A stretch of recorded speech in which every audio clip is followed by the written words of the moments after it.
नमस्कार, मैं अखिलेश शर्मा आपका एक बार फिर से स्वागत करता हूं। आज मैं आपके लिए लेकर आया हूं मध्यकालीन भारतीय इतिहास के प्रमुख राजवंशों के जो प्रसिद्ध शासक हुए हैं उनके बारे में अध्ययन करेंगे। दोस्तों, अगर हमारी यह वीडियो आपको अच्छी लगे लाइक करें, शेयर करें, सब्सक्राइब करना बिल्कुल ना भूलें। जैसे कि हम जो भी दूसरी वीडियो बनाएंगे सबसे पहले देखने के लिए बेल आइकन अवश्य दबाएं। ठीक है दोस्तों, जैसे कि आज हम आपको दिल्ली के मध्यकालीन इतिहास में जो प्रमुख शासक हुए हैं वह किस वंश के थे उनके बारे में अध्ययन करेंगे। सबसे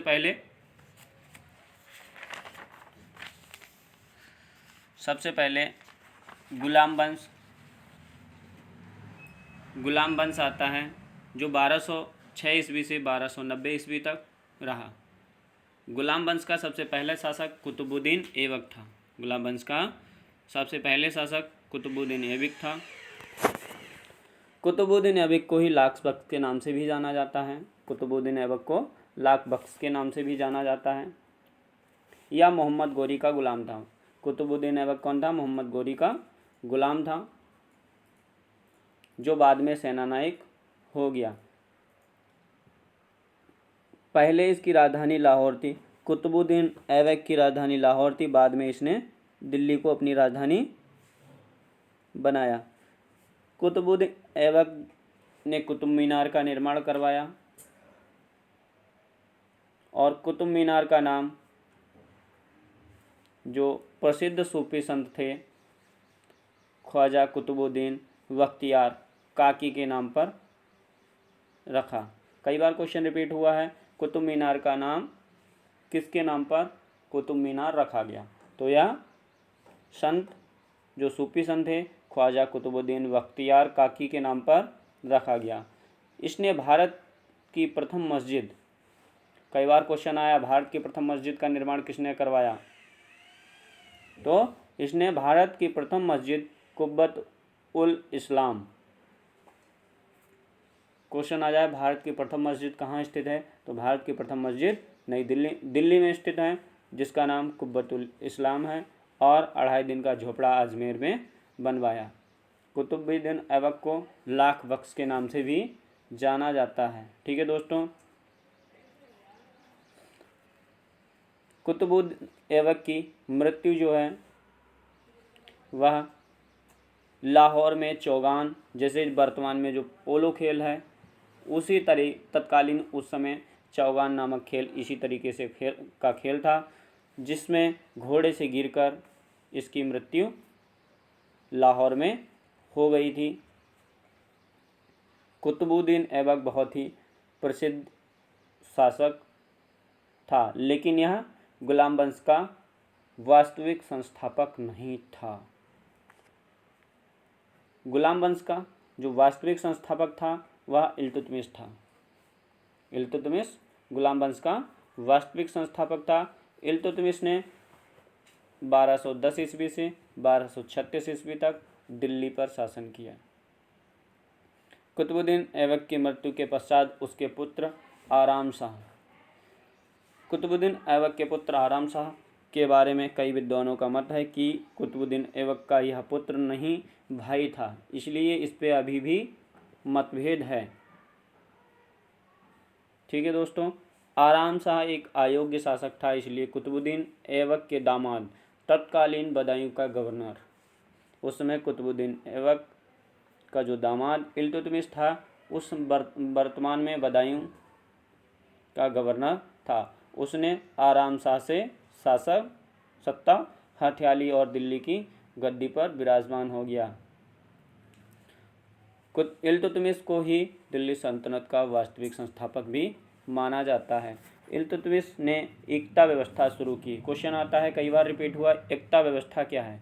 एकता व्यवस्था के तहत जो सैनिक और व गैर सैनिक अधिकारियों को नगद वेतन ना देके भूमि प्रदान की जाती थी।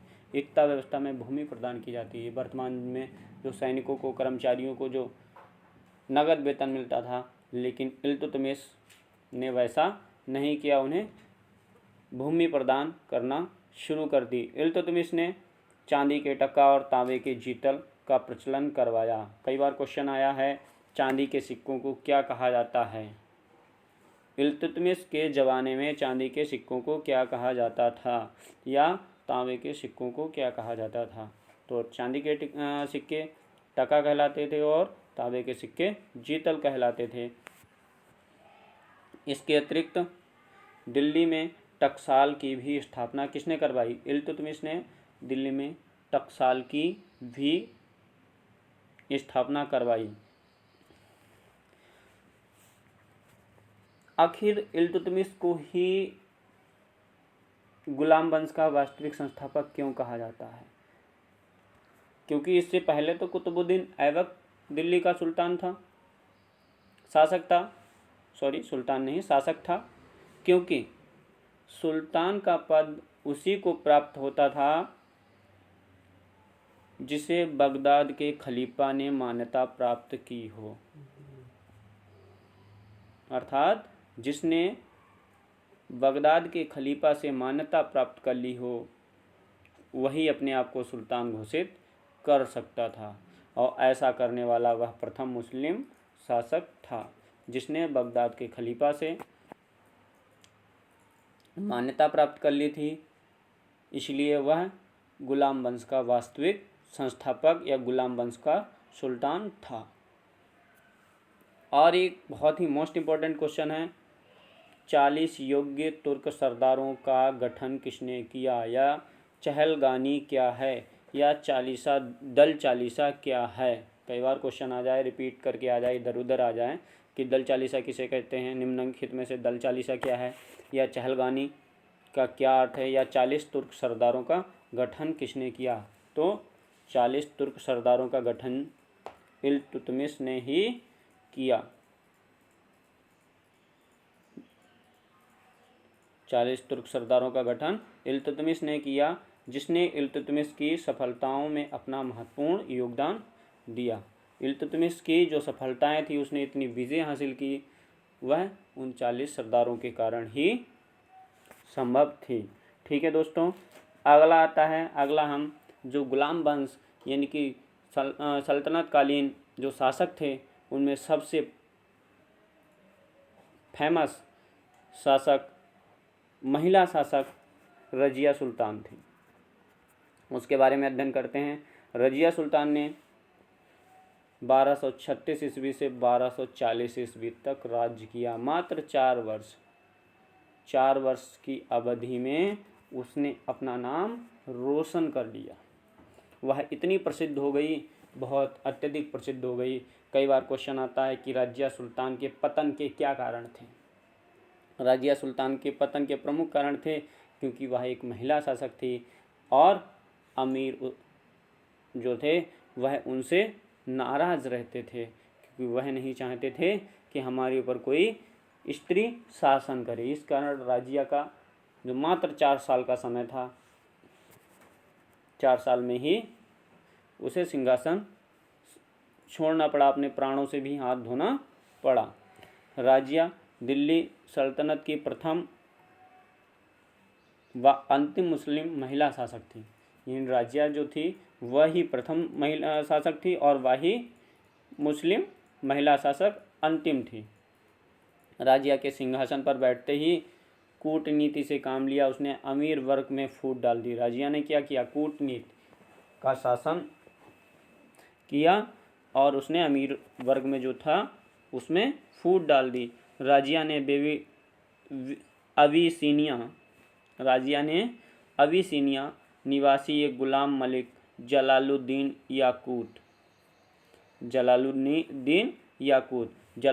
याकूत कहाँ का रहने वाला था?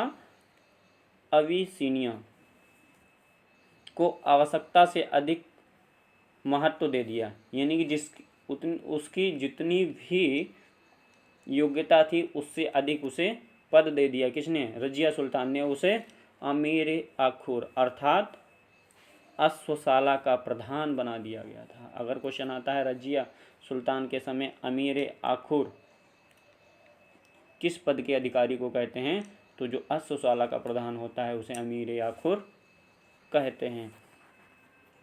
रजिया ने भटिंडा के सूबेदार अल्तुनिया ने विद्रोह कर दिया। जो भटिंडा के सूबेदार थे अल्तुनिया ने रजिया के विरुद्ध विद्रोह कर दिया तथा याकूत की भी हत्या कर दी। उसने जो याकूत थे उनकी भी हत्या कर दी। याकूत का पूरा नाम जलालुद्दीन याकूत, जो अश्वशाला का प्रधान था, उसकी भी हत्या कर दी। रजिया को भी बंदी बना लिया। किसने बना लिया? सूबेदार अल्तुनिया ने। कहाँ का था? भटिंडा का। भटिंडा का सूबेदार अल्तुनिया ने विद्रोह कर याकूत की हत्या कर दी तथा रजिया को बंदी बना लिया। इसी बीच इल्तुतमिश के एक पुत्र बहराम शाह, मौका का फ़ायदा उठाकर बहराम शाह ने दिल्ली की सत्ता को हथिया लिया, यानी कि उसके ऊपर अपना कब्जा कर लिया। और भटिंडा से दिल्ली आते वक्त अल्तुनिया व रजिया को हराकर उसका वध कर दिया। कुछ हिंदू सरदारों ने अल्तुनिया व रजिया को हराकर उनका वध कर दिया। ठीक है दोस्तों, रजिया सुल्तान के बाद में जो प्रसिद्ध शासक है वह बलबन है। बलबन ने 1266 ईस्वी से 1286 ईस्वी तक शासन किया। बलबन एक ऐसा शासक था जो उन 40 गुलामों में से एक था जिसका गठन इल्तुतमिश ने किया था। बलबन उन्हीं में से एक था। इसका वास्तविक नाम बहाउद्दीन था। बलबन का वास्तविक नाम बहाउद्दीन था। यह गयासुद्दीन बलबन के नाम से गद्दी पर बैठा। यानी बलबन का जो वास्तविक नाम था वह बहाउद्दीन था, और जब यह गद्दी पर बैठा तो अपने को गयासुद्दीन बलबन के नाम से प्रसिद्ध किया।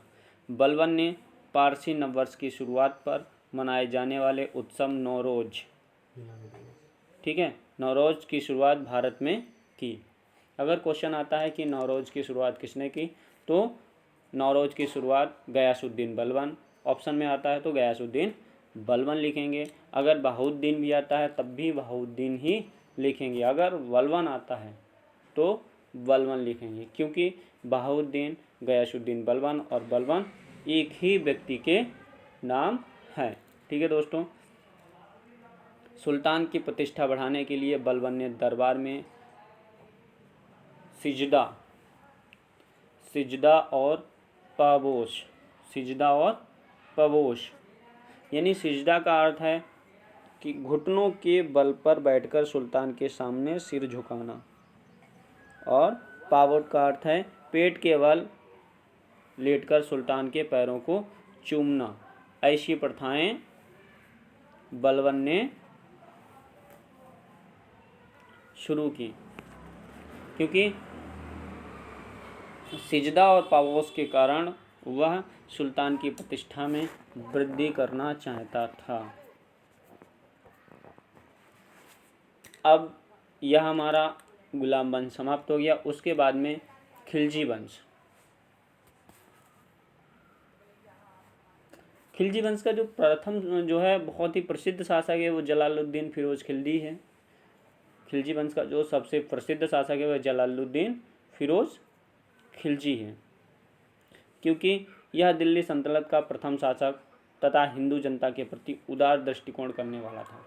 क्वेश्चन आता है अगर दिल्ली सल्तनत का प्रथम शासक कौन था? खिलजी वंश का दिल्ली सल्तनत का प्रथम शासक कौन था? तो जलालुद्दीन फिरोज खिलजी।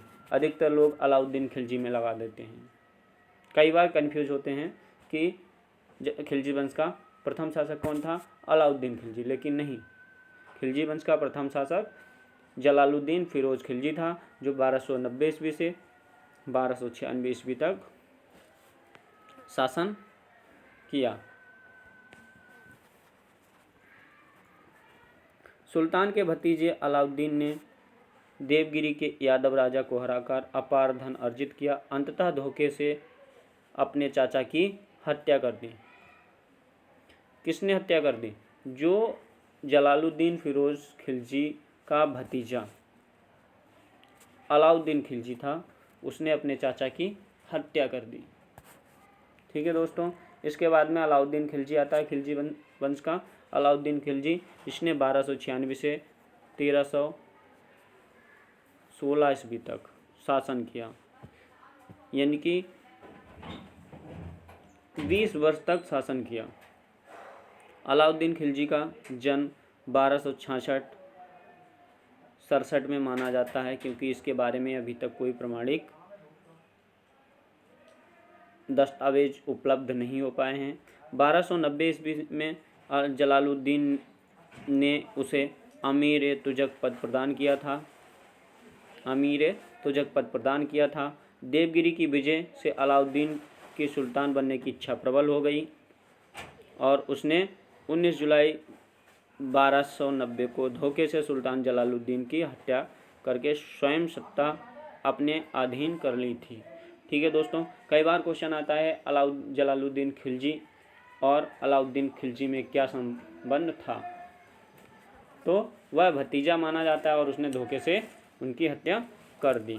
अलाउद्दीन का महान सेनापति मलिक काफूर गुजरात विजय के दौरान नुसरत खां द्वारा 1000 दीनार में खरीदा गया, जिससे उसे 1000 दीनारी भी कहा जाता है। अलाउद्दीन दिल्ली सल्तनत का प्रथम सुल्तान था जिसने दक्षिण भारत पर विजय पताका फहराई। कई बार क्वेश्चन रिपीट हुआ है कई एग्जामों में, चाहे यूजीसी नेट हो, यूपी के कई प्रसिद्ध यूपीएसआई, एसएससी, सीजीएल,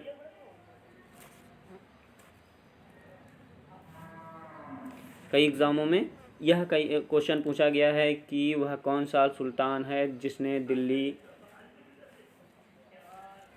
से दक्षिण भारत में प्रथम बार विजय प्राप्त की, तो वहाँ पर अलाउद्दीन खिलजी, जिसने दक्षिण भारत में भी अपनी विजय पताका फहराई। अलाउद्दीन के दक्षिण अभियान का नेतृत्व सेनापति मलिक काफूर ने किया। कई बार क्वेश्चन आया है अलाउद्दीन खिलजी ने दक्षिण अभियान का नेतृत्व किसके हाथों में करवाया, तो नेतृत्व जो है मलिक काफूर नामक सेनापति के द्वारा करवाया। उसने भूमि की उत्पादकता के आधार पर निर्धारित किए, जो टैक्स लेता था, कर लेता था, उसने भूमि की उत्पादकता, जहाँ पर जिस भूमि का जैसा उत्पादन होता है उसी आधार पर उसने कर लेना शुरू किया और विस्वा में मापने की प्रथा चालू की। यानी विस्वा जो वर्तमान में लागू है, विस्वा, उस आधार से प्रथा लागू की, क्योंकि इस समय एकड़ 6 बीघे का होता है और 1 बीघे में विस्वा होते हैं। जो प्रथा वर्तमान में चल रही वह अलाउद्दीन खिलजी के द्वारा ही लागू है। गृहकर घारी, उसने गृहकर घारी तथा चारागाह कर चारी लागू किया। यानी कई बार क्वेश्चन आया घारी और चारी क्या हैं, घारी और चारी क्या हैं, मिलान कीजिए। तो घारी गृहकर है और चारी चारागाह कर है। राजस्व एकत्र करने के लिए उसने एक अलग अधिकारी की नियुक्ति की,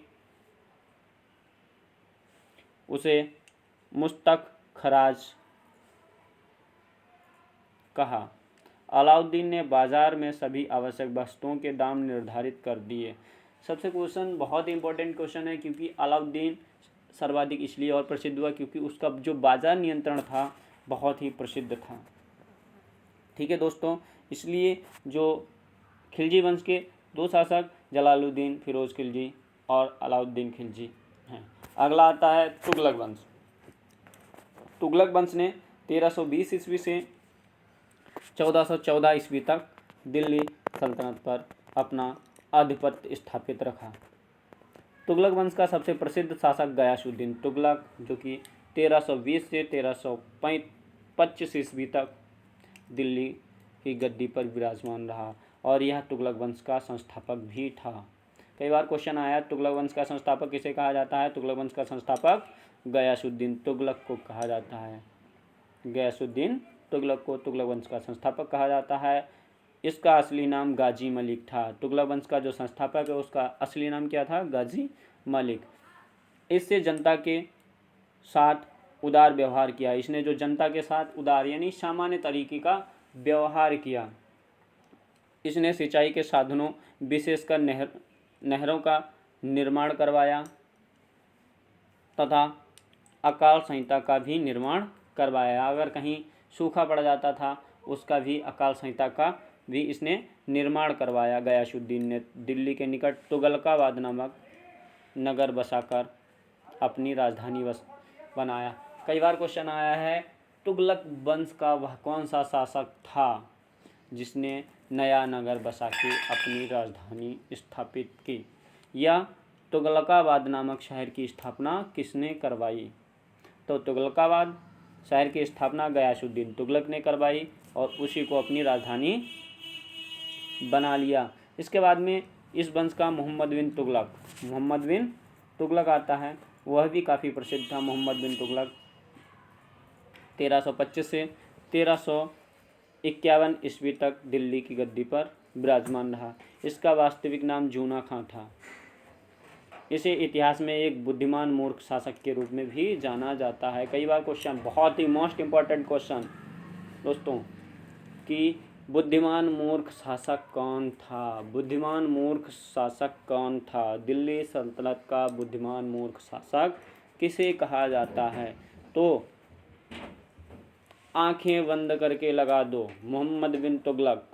हमेशा याद रखने के लिए कि मूर्ख बुद्धिमान शासक कौन था? मोहम्मद बिन तुगलक था। दिल्ली सल्तनत का जो बुद्धिमान मूर्ख शासक जो था वह मोहम्मद बिन तुगलक था। इसने अपने जीवन में 5 ऐसे महत्वपूर्ण फैसले लिए जो विफल हो गए। कर वृद्धि, राजधानी स्थानांतरण, सांकेतिक मुद्रा, खुरासान अभियान, कर्चिंग अभियान, जो 5 ये महत्वपूर्ण मुद्दे थे, इन पर फैसला लिया और इसमें विफल हो गया। बुद्धिमान, या इसीलिए इसको बुद्धिमान मूर्ख शासक कहा जाता है, क्योंकि यह बहुत ही बुद्धिमान था, लेकिन असफलता के कारण इसे मूर्ख शासक भी कहा जाता है। उसने कृषि के विकास के लिए दीनार-ए-कोही नामक विभाग की भी स्थापना की। यानी मोहम्मद बिन तुगलक ने कृषि के विकास के लिए दीवान-ए-कोही नामक विभाग की भी स्थापना की। उसके अंतिम दिनों में लगभग संपूर्ण दक्षिण भारत स्वतंत्र हो गया था। जितने भी दक्षिण भारत पर जो राजा दिल्ली सल्तनत के अधीन में थे, उसके अंतिम समय में लगभग स्वतंत्र हो गए थे। उस समय विजयनगर, बहमनी नामक 2 महत्वपूर्ण दिल्ली के भाग उससे अलग हो गए और दक्षिण भारत के बहुत ही प्रसिद्ध शासकों में से एक थे।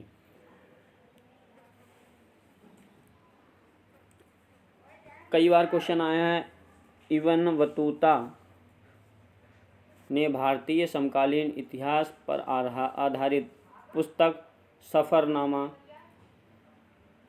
किसके समय में लिखी? तो यह इब्न बतूता इसी के समय की लिखी। 1351 में मोहम्मद बिन तुगलक की मृत्यु हो गई। मोहम्मद बिन तुगलक की मृत्यु 1351 ईस्वी में हो गई। इसके बाद में तुगलक वंश का जो एक शासक फिरोज शाह तुगलक है, उसने 37 वर्ष तक दिल्ली सल्तनत पर शासन किया। उसने 1351 से 1388 वर्ष तक दिल्ली सल्तनत पर शासन किया। फिरोज शाह तुगलक एक उदार शासक था। उसने उलेमा वर्ग की सलाह मानते हुए धार्मिक आधार पर एक इस्लामिक राज्य की स्थापना की। उसने सेना में वंशवाद को बढ़ावा दिया। फिरोज शाह तुगलक ने सेना में वंशवाद को बढ़ावा दिया, सैनिकों को वेतन के रूप में भूमि प्रदान की। फिरोज शाह तुगलक ने सेना में भ्रष्टाचार फैल चुका था, यानी कि जो भ्रष्टाचार था फिरोज शाह तुगलक के समय फैल चुका था, क्योंकि सेना में वंशवाद का बढ़ावा देना ही भ्रष्टाचार का प्रमुख कारण था। फिरोज शाह अपने आर्थिक प्रशासनिक सुधारों के कारण सल्तनत काल का अकबर कहा जाता है। कई बार क्वेश्चन आ गया है, दिल्ली सल्तनत काल के अकबर किस शासक को कहा जाता है, तो फिरोज शाह तुगलक को दिल्ली सल्तनत काल का अकबर कहा जाता है। फिरोज शाह तुगलक ने कई शहरों का निर्माण करवाया, जिसमें फिरोज शाह ने हिसार, फिरोजाबाद, फतेहाबाद और दिल्ली में फिरोज शाह कोटला, जौनपुर आदि नगरों की स्थापना की। वह मेरठ, टोपर, अंबाला स्थित अशोक स्तंभों को दिल्ली ले आया। फिरोज शाह तुगलक ने जो मेरठ और टोपर अंबाला में अशोक स्तंभों थे उनको दिल्ली ले आया, फिर अपनी राजधानी फिरोजाबाद में उन्हें स्थापित किया। उसने दासों के लिए एक विभाग, दीवान ए वंदगान की स्थापना की।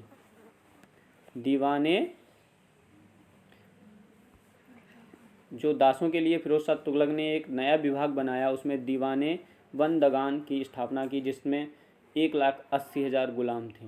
यानी कि फिरोज शाह तुगलक के पास जो गुलाम थे वो 1,80,000 थे। उसने गरीब महिलाओं और बच्चों की आर्थिक सहायता के लिए दीवाने खैरात नामक विभाग की स्थापना की। फिरोज शाह तुगलक ने निर्धन वर्ग की निःशुल्क चिकित्सा हेतु खैराती अस्पताल, दारुल सफ़ा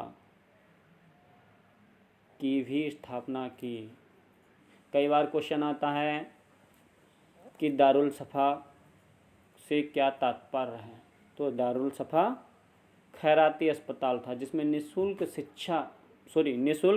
चिकित्सा होती थी गरीबों की, और दीवाने खैरात आर्थिक रूप से गरीब बच्चों और महिलाओं को आर्थिक सहायता प्रदान करने के लिए फिरोज शाह तुगलक ने खोला था। इसके बाद में आ जाता है सैयद वंश। सैयद वंश क्या है? इसके बाद में सैयद वंश की स्थापना खिज़्र खां, सैयद वंश की स्थापना खिज़्र खां ने की, और इसने सुल्तान की उपाधि नहीं ली। कई बार क्वेश्चन आया है, दिल्ली सल्तनत काल का वह कौन सा शासक था जिसने अपने आप को सुल्तान की उपाधि से अलंकृत नहीं किया, तो खिज़्र खां। इसने रैयत आला की उपाधि ली थी। उसने सिक्कों पर तुगलक सुल्तानों का नाम उत्कीर्ण करवाया। वह अपने शासनकाल में तैमूर के पुत्र एवं उत्तराधिकारी शाहरुख के प्रतिनिधि के रूप में शासन करने का दिखावा करता था। मुबारक शाह के शासनकाल में वाह बिन सरहिंदी ने प्रसिद्ध पुस्तक तारीख ए मुबारक शाही लिखी।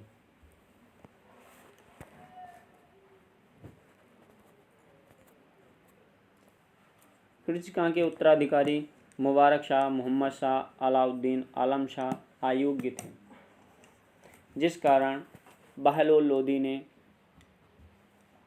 मौका मिलते ही लोधी वंश की स्थापना कर दी। तुगलक वंश का जो पतन का कारण था, क्योंकि उसके जो पिछले यानी जो बाद के शासक हुए अयोग्य थे, विलासी थे, जिस कारण बहलोल लोदी ने फ़ायदा उठाकर लोधी वंश की 1451 ईस्वी में नींव रखी। बहलोल लोदी 1451 ईस्वी में लोधी वंश की स्थापना की उसने 1451 से 1489 ईस्वी तक। दिल्ली सल्तनत पर राज किया। इसने जौनपुर में सरकी राज्य को विजित कर दिल्ली सल्तनत में शामिल किया। बहलोल लोदी ने सिक्के भी प्रचलित किए। वह राज दरबार में सिंहासन पर ना बैठकर अपने दरबारियों के बीच में बैठता था। कई बार क्वेश्चन, मोस्ट इम्पोर्टेंट क्वेश्चन है कि दिल्ली सल्तनत का वह कौन सा शासक था जो राज दरबार में दरबारियों के साथ बैठता था या सिंहासन पर नहीं बैठता था। तो जो बहलोल लोदी था वह दरबार में सिंहासन पर नहीं बैठता था, वह अपने दरबारियों के बीच में बैठता था। बहलोल लोदी के बाद में सिकंदर लोदी आता है। इसने 1489 ईस्वी से 1517 ईस्वी तक दिल्ली सल्तनत पर राज किया और वह लोधी वंश का सर्वश्रेष्ठ शासक था। सिकंदर लोदी ने भूमि मापन हेतु गज-ए-सिकंदरी नामक पैमाने का प्रचलन किया। कई बार क्वेश्चन आया गज-ए-सिकंदरी किस ने लागू किया, तो गज-ए-सिकंदरी नामक पैमाना सिकंदर लोदी ने चलाया। उसने 1504 ईस्वी में आगरा शहर की स्थापना की। कई बार क्वेश्चन आया है आगरा शहर की स्थापना किसने की। यूपीपीसीएस प्री में कई बार क्वेश्चन ये रिपीट हुआ है कि आगरा शहर की स्थापना किसने की, तो आगरा शहर की स्थापना सिकंदर लोदी ने की। 1506 ईस्वी में इसे अपनी राजधानी बनाया। सिकंदर लोदी ने आगरा को कब अपनी राजधानी बनाया? 1506 ईस्वी में सिकंदर लोदी ने आगरा को अपनी राजधानी बनाया। सिकंदर लोदी गलरुखी के उपनाम से फारसी में कविताएं लिखता था। सिकंदर लोदी के बाद में इब्राहिम लोदी और दिल्ली सल्तनत का अंतिम शासक। दिल्ली सल्तनत का अंतिम शासक इब्राहिम लोदी को माना जाता है। इब्राहिम लोदी ने 1517 ईस्वी से 1526 ईस्वी तक दिल्ली सल्तनत पर राज किया। यह दिल्ली सल्तनत अथवा लोदी वंश का अंतिम शासक था। कई बार क्वेश्चन आता है वह कौन सा शासक था जो दिल्ली सल्तनत का अंतिम शासक था, या वह कौन सा शासक था जो लोधी वंश का अंतिम शासक था और दिल्ली सल्तनत का भी। तो इब्राहिम लोदी जो था वह दिल्ली सल्तनत का अंतिम शासक था। इब्राहिम लोदी ने दरबार के शक्तिशाली सरदारों के दमन की नीति अपनाई जिससे वह अलोकप्रिय हो गया। इब्राहिम लोदी ने 1526 ईस्वी में पानीपत के प्रथम युद्ध में बाबर के हाथों दिल्ली सल्तनत पर मुगल वंश की स्थापना के साथ साथ अपनी प्राणों की भी आहुति दे दी। यानी कि इब्राहिम लोदी जो था वह पानीपत के प्रथम युद्ध में 1526 के युद्ध में जो बाबर के मध्य लड़ा गया, बाबर और इब्राहिम लोदी के मध्य हुआ, जिसमें वह इब्राहिम लोदी मारा गया और दिल्ली सल्तनत काल की समाप्ति भी हो गई। अर्थात हम कह सकते हैं इब्राहिम लोदी ही दिल्ली सल्तनत का अंतिम शासक था जिसको मुगल बादशाह बाबर ने 1526 ईस्वी में पानीपत के प्रथम युद्ध में मार गिराया और दिल्ली सल्तनत को समाप्त करके मुगल वंश की नींव रखी। दोस्तों, आज का प्रकरण हमारा यहीं पर समाप्त होता है। अगर हमारी यह वीडियो आपको अच्छी लगे लाइक करें, शेयर करें और साथ ही साथ में सब्सक्राइब भी करें। जैसे कि हम और भी वीडियो बनाएंगे तो आपको सबसे पहले देखने को मिले, इसलिए आप बेल आइकन भी साथ में दबाएं। आपका अपना